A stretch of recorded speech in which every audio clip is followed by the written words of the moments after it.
Akala nyo pagka marami na kayong followers, kikita na kayo dito sa Facebook? Mali. Hindi yan totoo. Kaya naman yung iba ang ginagawa nila, ginagaya nila yung napakarami nilang nababasang nagtuturo sa kanila paano dumami ang kanilang mga followers. Yung follow to follow.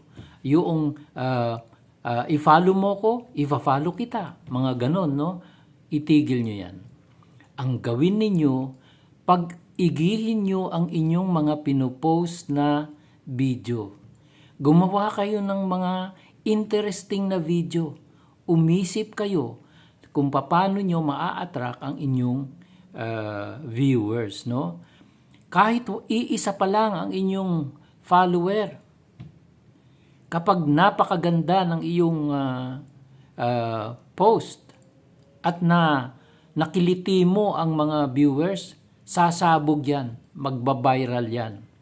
At pagka nakagawa kayo ng magandang post, dyan na lahat ng mga viewers ninyo, sila ay magkukusang mag-follow sa inyo, no?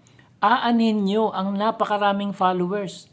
Kung hindi naman sila nanonood ng mga post, yung mga follow to follow na yan, ang naa-attract mo nyong mga followers ay yung mga katulad nyo rin na ang interest ay dumami lang ang follower, no? So, hindi sila magi-interest na panoodin yung mga video nyo dahil na gawa na nila, nagpalo na kayo sa kanya. So, okay na siya, no? So, pag-igihin nyo ang inyong content, gawin yung interesting, gawin yung useful para may manood. At pagka may nanood, dyan sa mga nanonood na yan, magfa-follow sila. Kaya magugulat na kayo, biglang sasabog ang dami ng inyong followers.